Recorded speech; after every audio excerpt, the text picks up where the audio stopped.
Thank you, Slavka. I want to say it's such an honor to be here, and I want to thank especially Slavka and Sonia for putting together such an amazing conference. I had some great conversations with people in this room, and hopefully, I may not win the award for the best plenary this afternoon, but I do win the award for coming the furthest distance to get here. So this is Google Maps. You can see, just for a bit of context, the state of Oregon is on the west coast of the United States. Google says it's over 9,000 kilometers from Slovakia, so this is not the path I took, but that's the closest. I actually did more kilometers than that. Okay. So let's go to the matters at hand.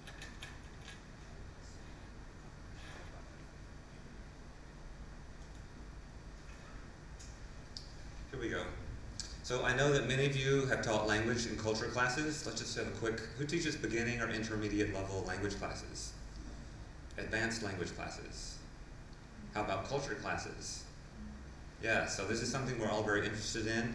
And today, given the theme of the conference on sensibilities, as the Vice Rector said yesterday, I wanted to talk about a transition that we're living, experimenting right now in terms of how we address this aspect of culture and the connection with language learning, okay?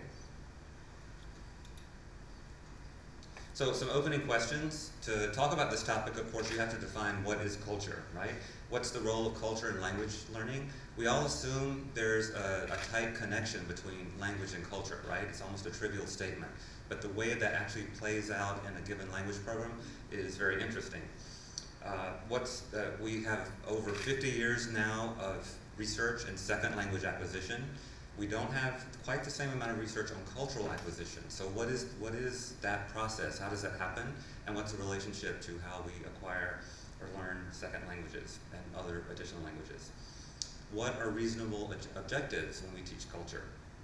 And I think the question that's most interesting for this group, since you come from a wide variety of different kinds of programs in the humanities, how does this new notion of interculturality that I'll talk about today fit into your curricula that's still sometimes in a traditional model based on literary and cultural studies? So who would describe their position as falling into that particular category, literary and cultural studies? A few? Okay. What are some other, like institutionally, how do you organize your position? Just call out some other other possibilities. Society and culture. Linguistics, who's in a linguistics program? Okay, so in the back of the room, yes. Okay. So think about your own particular context. Again, the American system, the American university system is quite different from the European system. I've had many conversations this week about those differences.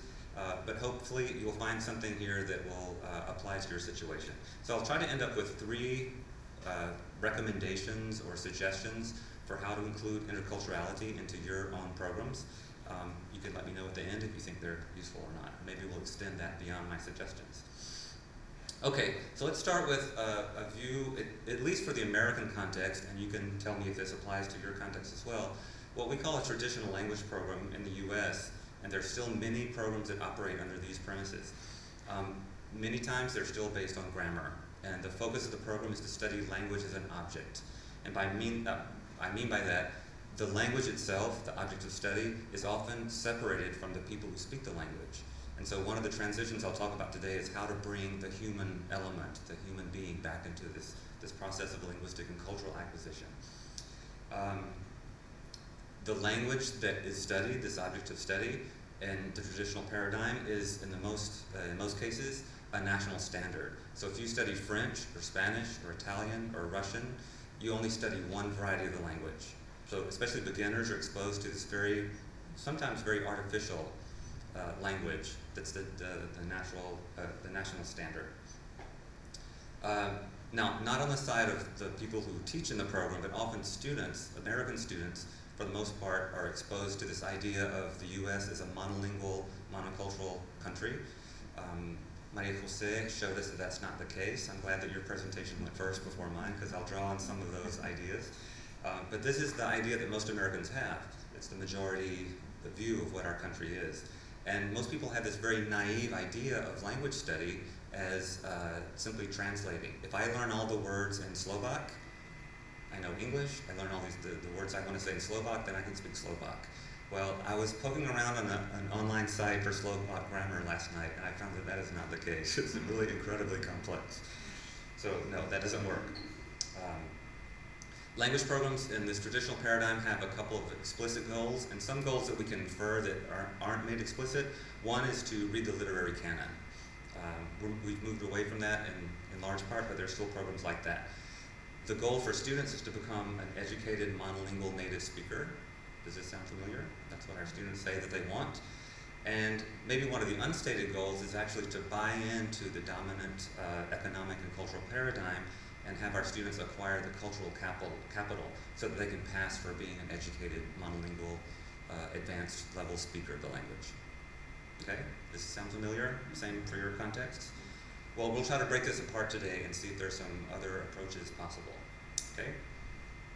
So in turn, that mostly describes language programs that are organized with this one outcome to teach upper division, more advanced literature and culture courses. So what are these culture courses? Traditionally, at least in the US, they were called civilization classes. And of course, we don't use the term civilization anymore because of the kinds of power structures that inscribes, and we move away from that. But students learned about the cultural monuments, the great achievements, the literary canon, the artistic works, right? Those were the content that we talked about in courses. And so since I work on Spain and the Spanish language and culture, I'll use probably the archetypal, representative, iconic element of Spanish culture is Don Quixote, right? So here's an early edition of that book, the frontispiece. You have El Greco, a famous Spanish artist, right, that everyone studies in Spanish programs. El Escorial. Okay, so these are iconic artistic achievements from the culture of Iberia, right? But also in culture classes, people study what we call hearthstone culture, the popular culture, right? Includes the 3 Fs, right? Food, festivals, and flags. And so actually, Slava mentioned this in his presentation. He actually singled out paella as the iconic symbol of Spanish cuisine, right? I love paella. I have my own quemador at home, so I make my own paellas there. There are a few lesser-known things about Spanish culture. Have you heard of La Tomatina? Where there's a big tomato fight, basically, in Valencia, province of Valencia, right? Okay. Of course, given my many trips to Spain, I've burrowed more deeply into the culture. And the province of Huelva in Andalusia, in a little town called Trigueros, they have this great festival where they, let's see, here it is. So it's the Dia de San Anton, right? Maria, San Anton, in January. So families make these promises to Saint Anton, and to show their devotion, they buy lots of bread and ham products. It could be little sausages, or even the big Spanish hams. And as the saint passes to the street, they throw the ham off the balcony. This is it's like a 20-kilogram ham flying through the air. And so these young men build these little platforms to be there so they can catch this. And it's like 200 euros, 300 euros. They're expensive hams, right? And so you can eat for a month if you catch a ham from. Anyway, Spain is full of these things. It's amazing. Okay, so there's the bread and the pig. There you go. Or in the Spanish-speaking world, it's actually linguistically and culturally very complex because there are over 20 countries where Spanish is used, right? And so one of the things that beginning Spanish teachers always do is have their students memorize the countries and the flags, and that's where we get the food, festivals, and flags approach to culture. Well, obviously that's very superficial, right? We'll move past that in a minute. So our critique is that this difference between high culture, the literary canon, the artistic achievements, versus the low culture, hearthstone culture, is really an artificial distinction. It simply isn't accurate, right? And painting the picture that way reinscribes and perpetuates the power structures that have elites in one part of society versus other classes. Okay, a quick example, going back to Don Quixote. Again, here's the original text in an early version. Do you all recognize this artwork? It's Picasso, right? So he's taking the same theme of Don Quixote and representing it in the 20th century. But then you have an early, from the early history of Spanish cinema, There's a version, a cinematic version, and then it moves to Mexico. Cantinflas is a Mexican comedian. So I haven't seen this film, but I'm really dying to see what a Mexican comedian does with the topic of Don Quixote. But imagine taking this Iberian literary work, translating it culturally, geographically to another similar but different version of Hispanic culture, right? Then you get an American production. Have you all seen The Man of La Mancha? It's a famous film from the 60s, I think. And even for children in Spain, they grow up reading cartoons and comics based on the same thing. So is this really Don Quixote? Is it the same story? Is it different? What's the relationship between these different cultural products? If you stick to this high-low culture dichotomy, it obviously doesn't work. You can take many examples from every place that you know of cultural production and do the same kind of deconstruction. Okay? So let's turn to a more modern or current idea of what culture is. This is a graphic that I've used in several presentations. It's really fascinating. We could spend hours just looking at this one picture, but it's the iceberg concept. So we all know that an iceberg has a small part of its volume above the surface, and there's much of it you can't see below. So that's a good metaphor for what we can talk as a definition for culture. So if you look at the part above the surface, you have the foods, flags, and festivals, basically, right? So you have food, dress, music, visual arts, drama, crafts, literature, language, celebrations, games. So I'm not going to read the entire list, but I would like for all of you just to scan visually. Can you see the print okay? Is it readable? See if you think these are topics that one should talk about in what we call, in quotation marks, a culture class. Anything draw your attention as unusual or surprising in terms of culture?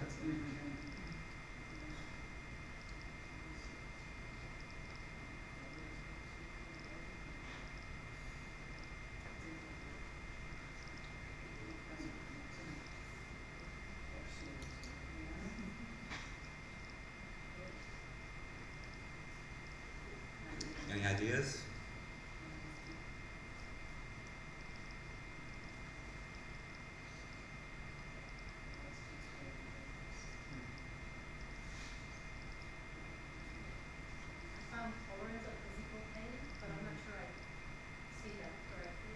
No, that's really interesting. That one, in fact, and the definition of insanity, those are two of my favorite topics. So, at what level, so what do you do when something hurts? You can say this out loud or just answer it for yourself. So you have a headache, a stomach ache, or maybe something more serious, you just broke a finger. What's the cutoff? Like, do you call a doctor? Do you call your mother? What do you do when something hurts? So we have these cultural patterns that people who participate in the culture know. You've learned them through socialization over the years.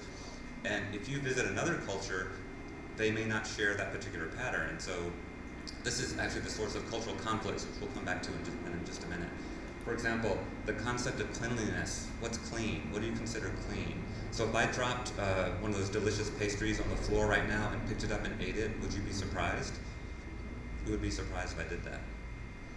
Yeah, so is that considered clean? This floor is pretty clean, I think. I mean, there's a joke in American culture, we call it the 5-second rule. So if you drop something and if you pick it up within 5 seconds, it's okay, right? It's ridiculous. There's no scientific, empirical basis for this, but that's how we do it, right? Okay. This is a constant source of conflict every time we take a group of students to another country outside the U.S. In week 1, we have to answer some questions or resolve conflicts between students and host families over this topic of cleanliness. So the host mothers say, oh, your students are so messy, right? Because what they really mean is they're not tidy. I mean, they're often, teenagers or just moving out of teenager years, right? So they're not very tidy. Or when our students go to Spain and they see Spanish people take a shower once or twice a day, that's excessive. Like, what, are they obsessed with cleanliness? No, it's hot and you get sweaty and it's just more comfortable that way. So that's not a serious conflict, but they're things that get our students' attention because they don't match the cultural norms that they're used to. Insanity, that's an interesting one, right? And actually, it could be gender-based. So if you looked at this topic in gender studies, what do you call a woman who you consider insane?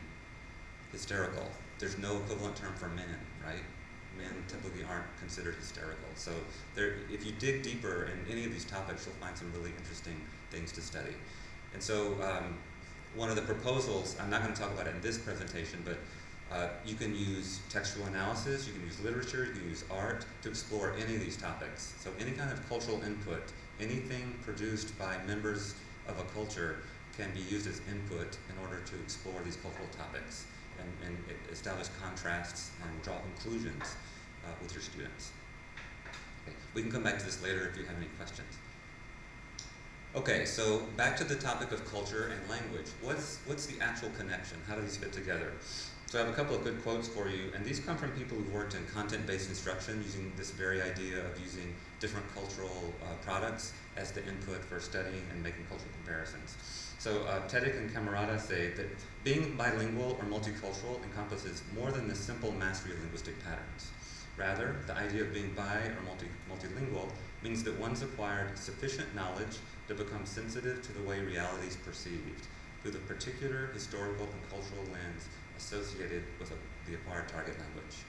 Okay?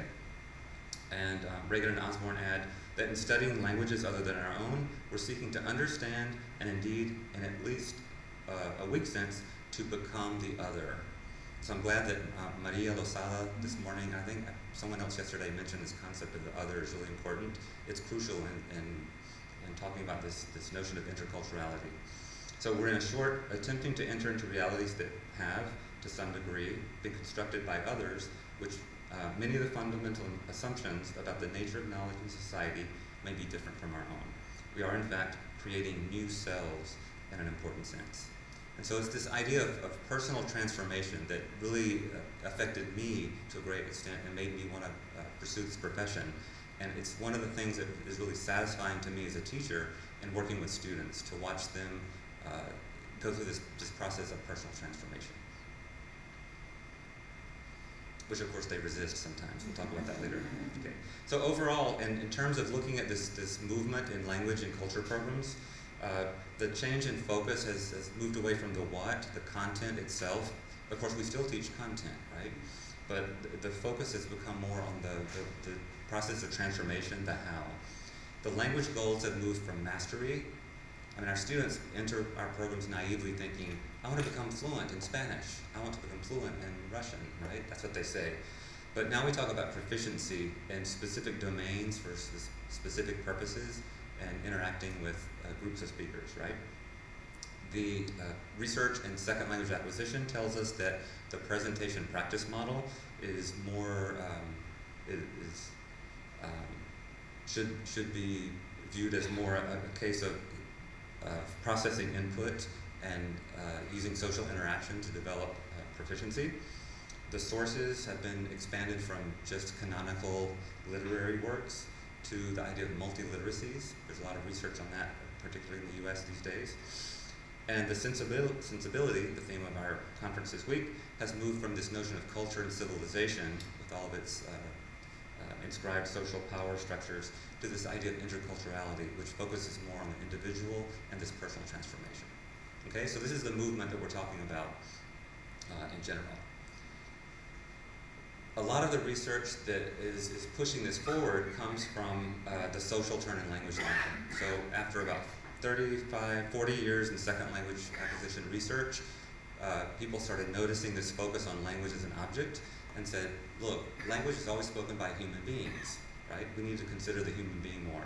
So rather than an object of study, something you acquire, which is a very capitalistic, I don't have Spanish, I'm going to get Spanish. It's mine, I own it. That's not really a good representation of what language is in human societies.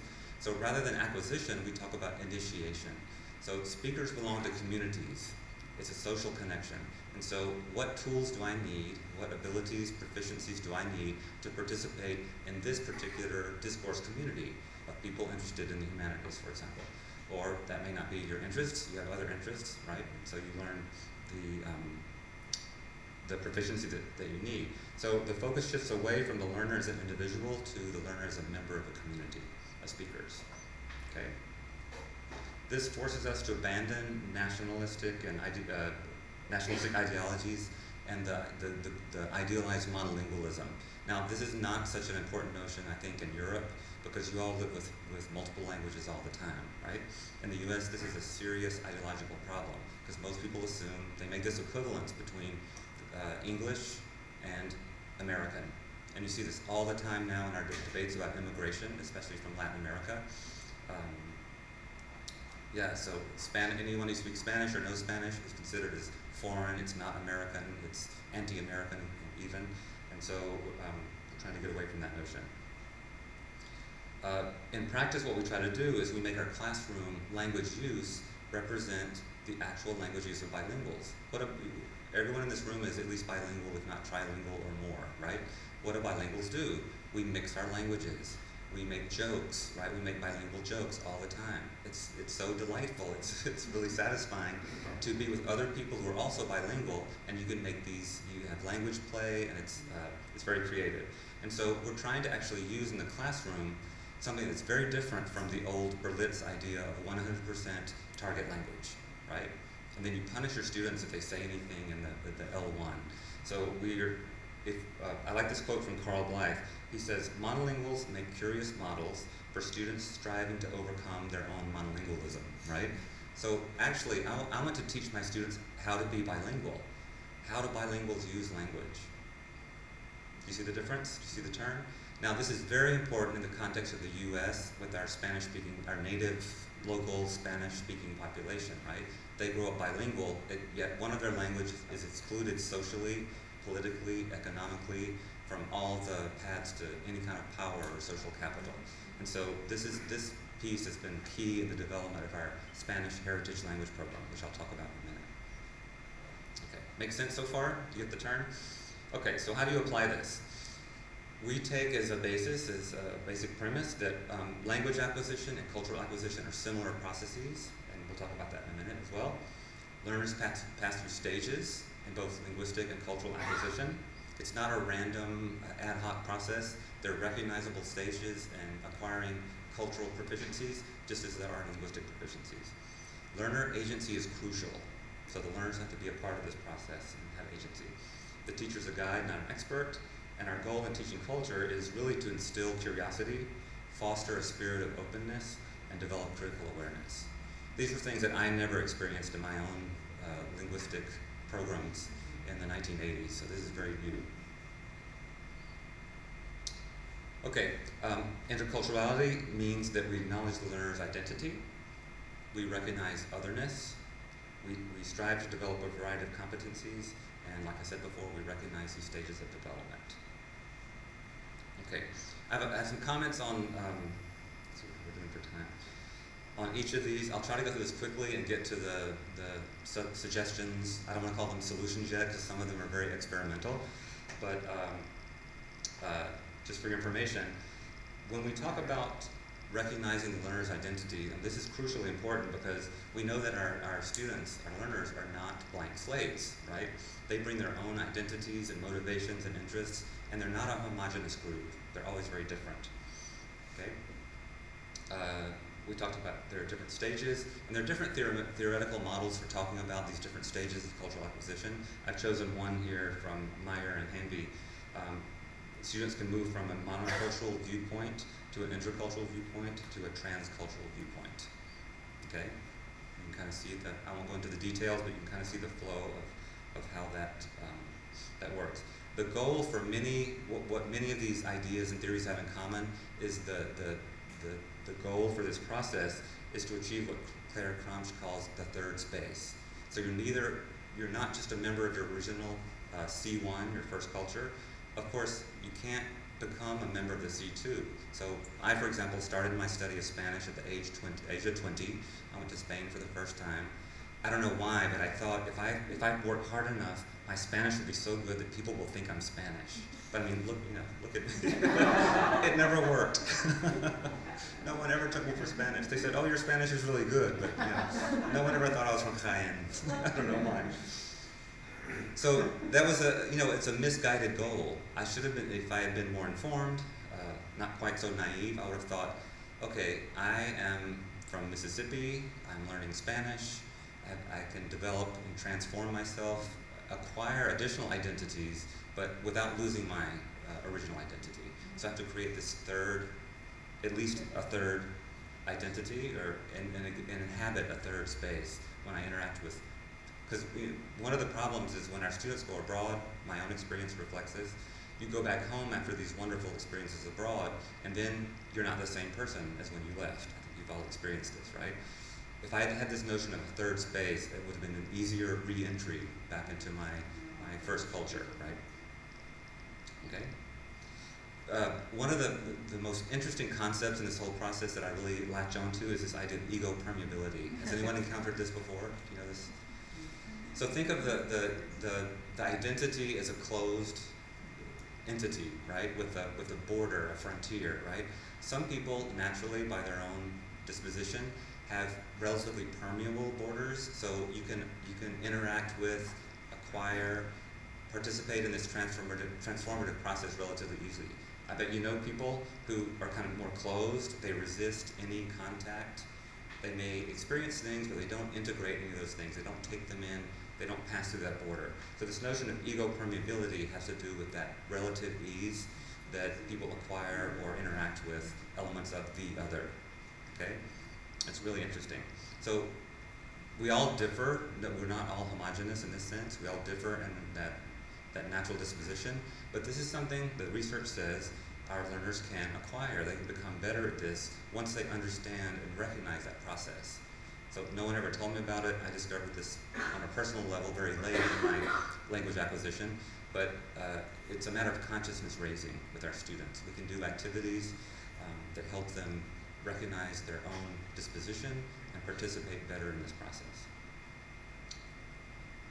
Okay, we can help them recognize or develop a more critical understanding of otherness, right, and acceptance of the other. Or this was a novel idea for me, acceptance of the other without understanding. So it's a kind of tolerance of ambiguity. It's like, I don't know why these people are doing it this way. I don't know why Slovak people love to have soup at the beginning of every meal. I don't like soup. Actually, I do like soup, but I imagine a visitor here saying this, right? Well, don't eat the soup, right? Go to the main course. So you may not understand why, all the cultural context of a food, a custom, a practice, but you can coexist with it, right? It's something you can learn to do. I won't go through all these points, but Byram has a really nice description that a lot of people are using as a basis for interculturality about the different kinds of proficiencies that he calls savoir, right? Knowledge of products and practices, skills of interpreting and relating, etc. Okay? I think I'll move on to get to the good stuff. So basically, one of the goals of this this framework is that our learners should be able to understand how different types of identities based on gender, age, linguistic background, ethnicity, etc., impact communication. And this is where all of our work in the humanities in terms of intersectionality is really important, right? So research in the humanities is identifying lots of really important phenomena that we can expose our students to. Having students recognize that comments about culture, so the meta-language surrounding culture, is a projection of identity rather than truth, right? So, for example, Lydia earlier today showed us the discourse surrounding teachers, right, in the British press. That same idea can be, or we find the same kinds of phenomena in all different arenas, right? People are always talking about what Spanish people do, what French people are like, these stereotypes that people repeat and perpetuate, right? Those are projections that say more about the person who's saying them than about the culture itself. But our students don't know this. They're naive in that respect. And so we have to do some consciousness raising activities to help them understand that process. Okay? And again, pointing again to our Spanish heritage language program, thinking of this context of the Spanish speakers in the US, we are, in a minute I'll talk about our program of critical metalinguistic awareness, in which we help students identify disparities in social power in discourse. So we've talked about critical discourse analysis in this conference this week, but we have critical metalinguistic analysis as a linguistic analog to that. Okay? Okay. So I was really pleased in the opening remarks by, I think it was the vice rector, no, it was the vice dean, associate dean, vice dean, who talked about, she suggested that we get shocked. She was hoping that we would be shocked at some point. And I thought, yes, that's it. Because you don't really learn things until you encounter a conflict, right? That's why we love narrative with conflicts in them, right? So, so the key to this paradigm is the notion of conflict. Now, it's a tricky balance because we want to create comfortable learning environments for our students, right? At the same time, we have to engineer pedagogical experiences in which they can experience conflict in controlled ways if we want them to learn anything. Okay? So very quickly, I won't go through all the details here. This is one model by Hanvey that talks about these levels of cultural development. He outlines 4 different stages and talks about the different kinds of data or input that people are able to process at each stage. And then he calls a mode or interpretation of what those mean for the learner. So basically, my experience here in Slovakia, for example, it's my first time in Central Europe. I'm observing things. I don't really understand totally the cultural concept, the context. I'm a tourist here. This is the first time I've been somewhere, I've traveled somewhere, spent more than a few days in a place where I don't speak the language. I can't talk to anyone that I want to. It's driving me crazy. It's really hard. I'm used to being able to talk to people more. What my input is kind of scattered, it's incomplete. I'm not getting a very complete picture of what life here is like. And so some things may seem exotic or bizarre to me, right? That's the tourist mode. Hanvey says that with more exposure and through the process of conflict, right? So I encounter situations I don't understand. If I get past, if my ego permeability allows me to sit with the situation or coexist with the situation and reflect on it, I'll negotiate the conflicts, and some things may still seem unbelievable or irrational. Like, why do Slovak people do that? I don't understand. But at least I'm asking the question, right?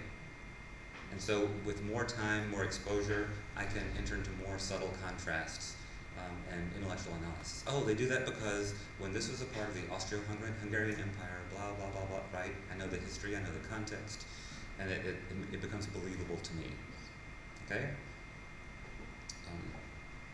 Then there's the final stage of subjective familiarity in this particular model. Does that make sense? Okay. So, Americans hate conflict. So in the population, the student population I work with, this is very challenging.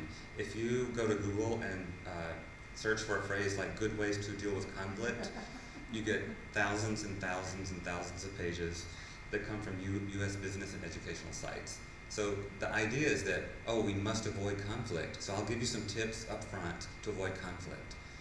On the one hand, it may allow some people who interact very superficially to get through a situation, difficult situation. But it's really a lost opportunity, right? So we're not giving people the tools they need to negotiate those conflicts, because it's through the conflict that we actually come to a deeper understanding of the culture. Okay? Galloway says this best. Moving from tourist-level detachment, remember tourist was the first stage in Hanvey's model that we just saw. Moving from tourist-level detachment to the second stage of awareness requires the notation of cross-cultural differences through the experience of conflict. Now this doesn't mean, fist fights in the street. That's not the kind of conflict we're talking about. It's an intellectual conflict. So there, you notice something that doesn't fit with your own cultural patterns, and you have to think through it. Okay? Actually, we talked about that already.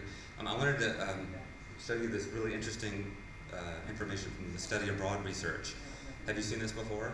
The wave of cultural adaptation. So basically, it's a graph that shows you on one axis is time. So here's the time axis, and these areas of the graph show you where the learner is in relationship to their study abroad experience. And so what's graphed here is a relative positive, negative affect surrounding the different experiences across time. So you see, as our students, in our case, US students who come to Europe, for example, as they anticipate departure, they're very excited, their affect goes up, right? They arrive at the beginning, there's a little honeymoon period with maybe a few little bumps in affect, initial adjustment, and then they start confronting deeper issues, right? So that things go way down. They learn to adapt, This would be like the third stage in Handy's development, right? And then, of course, here they go home. This is the point where they go home. And they have initial excitement, and then they have a really difficult re-entry transition once they go home, okay? So this is an independent area of research. This is study abroad on US students, right? But it confirms the model like Handy's and others that talk about the stages of cultural development. So I think it's really useful. Now, a huge problem with this is that nowadays in the US, because of cost and other issues, the trend is away from long-term study abroad programs. Our students seem to prefer 2-week experiences. 2 weeks is a vacation. That's not study abroad, right? So they're getting, imagine, they're getting maybe this first little bump or maybe a honeymoon, and when they leave, they could be in the plunge. So what do they take away from their first trip to Spain or their first trip to Russia or first trip to Australia or whatever? They take away a negative image of this experience, right? So we're still trying to find solutions to that particular problem. It's difficult.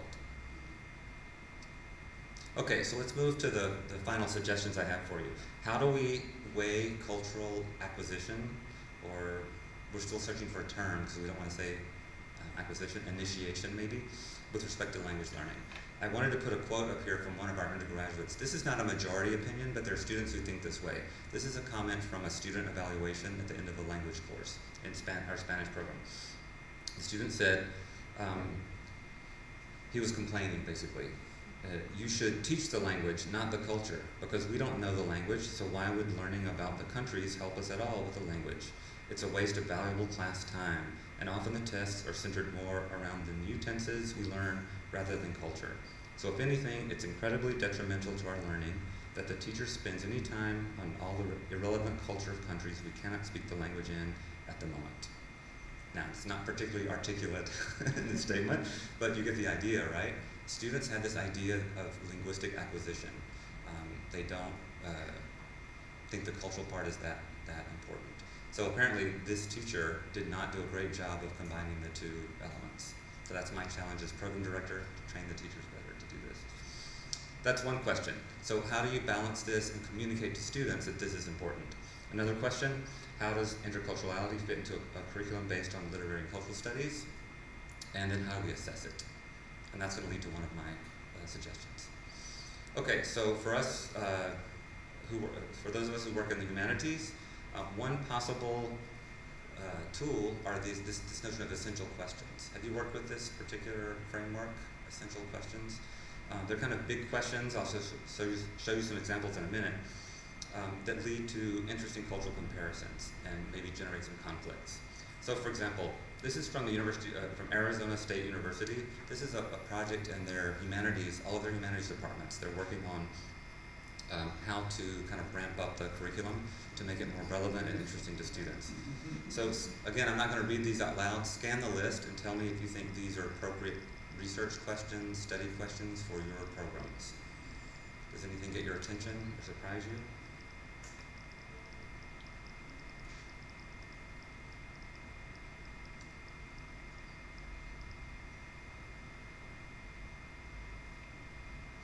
They're big themes, right?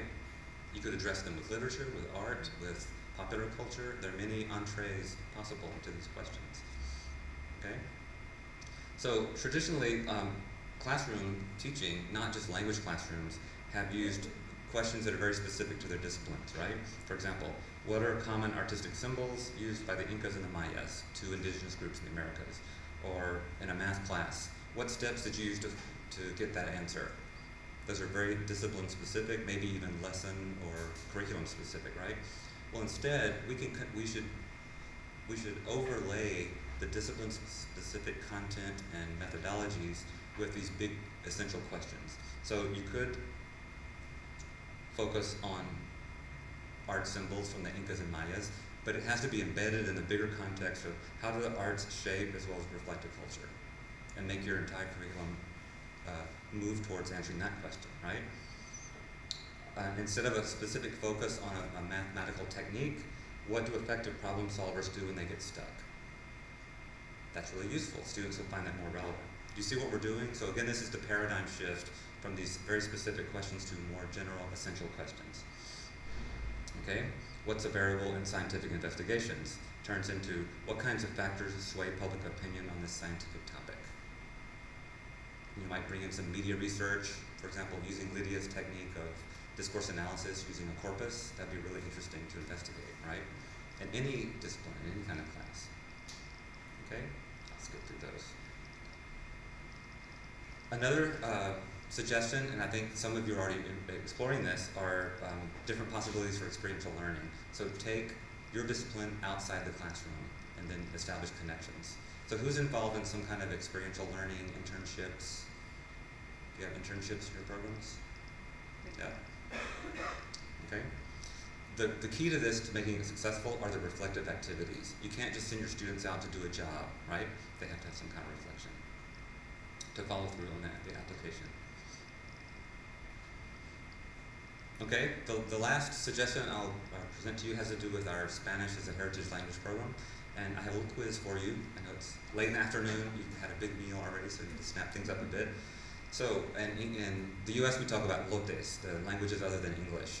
So everyone knows that English is the main language in the US, but what are the other more commonly spoken languages? What do you think? Spanish? French? Chinese? Korean, exactly. So, but it's very local, it's very localized, right? So each region, each state has a different configuration. So here's the map for the languages, the most used language other than English by state. So in case you don't know where Oregon is, it's the one in the green circle. So what do you see? Spanish, you were right. You can explain French in Maine and Louisiana because of their historical profile, right? There's still French-speaking communities in Louisiana, for example. German in North Dakota, does anyone know what the story is there? Well, the entire northern Midwest, Minnesota, this whole area was settled by German immigrants. In fact, one thing that I was thinking in Maria Jose's paper is that until the First World War, so until 1915, German was spoken by 1/3, about 35% of the United States population before First World War, right? There were thousands and thousands of German language presses, newspapers. I mean, they don't exist now. So war with Germany eliminated that completely. People stopped using German in public. It became taboo. And so all that disappeared pretty much. But there's a remnant in North Dakota. Okay, just because of who you are and where you come from, I thought I would show you. Now we factor out English and Spanish. This might surprise you. So what do you think the most common languages, the next most common languages would be?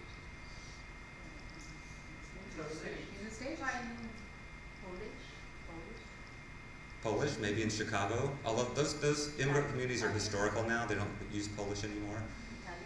My great uncle was Czech, so I've seen his birth certificate in Texas, written in Czech. It's amazing. But that's 2 generations ago. Here's the map. Russian. Yeah, the third language in Oregon is Russian. Does anyone know why? Russian experts? Do you know who the Old Believers are? Does that ring a bell? Yeah, so Oregon was one of the destinations for this community of religious objectors to reforms in the Orthodox Church. They went to many different places in the U.S. and South America, but we have a large community in Oregon. So we have heritage speakers of Russian in Oregon, and they're they stick to themselves. They don't really assimilate. So even though it's been 100 years, they still speak Russian at home. Interesting, right? So the thing is, we're not a monolingual country, right? Spanish is the largest language spoken. It has very little social prestige, even though outside of the U.S., Spanish has its own literary and artistic and cultural history, right? That's not really visible and present in the United States today. So for most Americans now, if you say Spanish, they think, oh, this person is an immigrant, they are here to work, they don't have any money, they've never been educated. Or even our students now in the University of Oregon, we have about 25% of our student body is Latino. They are usually 2nd or 3rd generation now in Oregon, and so they may use a little Spanish at home, but it's mostly the typical immigrant story of the parents and grandparents speak Spanish and the kids respond in English, right? So they've never been educated in Spanish. It's an oral language with lots of gaps, right? They don't have all the domains that you would have if you studied at school. So for this reason, I want to give you a little demographic background because we're trying to create programs and opportunities for these Latino students in our university because it's almost a quarter of our student body. And so we created a Spanish heritage language program. And it has very unusual pedagogy based on what I said before, critical metalinguistic awareness. Okay? So let me just show you that here's another transformation. Here is a picture of the language program that Maria Osada knew when she worked with us 1 year in 1991. So it's a very traditional Spanish program. Can you read the symbols? They're kind of small. So let's see. Here we have the second language program. I call it L2 for second language, right? And it consists of a 3/4 sequence, Spanish 101, 102, that's how we number our courses, for beginners. Then they move to an intermediate course, and then if they choose, they can move on to the Spanish major. And there are actually more courses than listed here, but that's the idea. It's very simple, very linear, right? It represents that idea of linear progress in language acquisition, okay? That's 1991. Now look at 2019. So in recognition of the complexity of the linguistic profile of our students, we have L2 students, people like me who started Spanish as adults. We have students who spoke Spanish at home. We have quite a complex organization in our curriculum that represents these ideas I've been talking about today. So we still have the L2 program for beginners as adults. We have a couple of classes, entry-level classes for low proficiency heritage speakers of Spanish. And so these classes are designed with a specific pedagogy for their profile. And then we have, I don't know if you know this, but in American universities, students typically take a number of general education classes. They don't specialize their first year, right? So we created these classes to talk about Spanish and the role of Spanish as a speech community within the US. What's its social profile, demographic profile, connections with social inequalities and social justice, right? So for example, I teach this course on Spanish around the world. It's basically an introduction to language variation in Spanish all around the world. I have a colleague who teaches a course on Spanglish. So you mentioned before, I was talking about trying to show our students how to be bilingual. How do you use two languages at the same time? And so there's a lot of interesting research on Spanglish as a discourse community, and it shows up in advertising and media. It's really exploding, right? And students are fascinated. And so this is our entree into these questions of social inequality and social justice. And then of course our major is quite a bit different than it was in 1991, but instead of this linear sequence, we now have these courses that you can take any one at any time. They're more thematically based. So my point with the graphic was to show you how much more complex the curricular organization is for this particular linguistic part of the linguistic program. And it's a reflection of all the things that we've learned about interculturality and what our students need to acquire these different proficiencies. Make sense? Okay, the last little piece has to do with assessment, how to assess this. So have you all seen can-do statements? You know how this works, right? So we've seen these for linguistic progress, things like I can recognize and reference famous artists and their works. I can compare and contrast how my peers socialize, things like that. And then basically it's a self-assessment tool, right? That's what they're called, can-do statements. I can do this to some degree, right? So this is a model that's been empirically validated. These statements actually come from the American version. I know the Common European Framework has a similar version, right? That's just another level for B2, more or less. Look familiar? So my latest bit of research is taking this kind of concept of self-assessment and applying it to the core principle of our pedagogy in the Heritage Program, which is critical metalinguistic awareness, okay? So I won't show you the whole system, the whole framework, but these are, if you look at the statements here, the can-do statements, they're quite different from the linguistic ones that we saw before, right? So things like, I can explain the social meaning of specific linguistic behaviors. So if a bilingual code switches, actually we talk about translanguaging rather than code switching. So if a bilingual speaker uses elements from different linguistic codes and an utterance, there's usually a reason for that. It's not deficiency. It's not because they don't know a word from the other language, the matrix language, right? There's a social meaning attached to that. They only do that with other bilinguals. And so we're raising our students' awareness about this in the activities that we use in class, and we can actually track their progress in becoming more proficient at recognizing those kinds of things. Okay? Makes sense? We talk a lot about language ideology, this idea of America as a monolingual nation. We deconstruct that, and then we show them different representations in media, for example, and they get very proficient in recognizing these things. And it's great because now they become activists, basically. So our students, by the time they get into the 4th year, they've caused some problems with some of my more traditional colleagues, because they'll say, "No, professor, that's not exactly what's going on here." And it's like, yes, they got it. So we like that result. Okay, so I'll stop there. I think those are just a few suggestions, things for you to think about.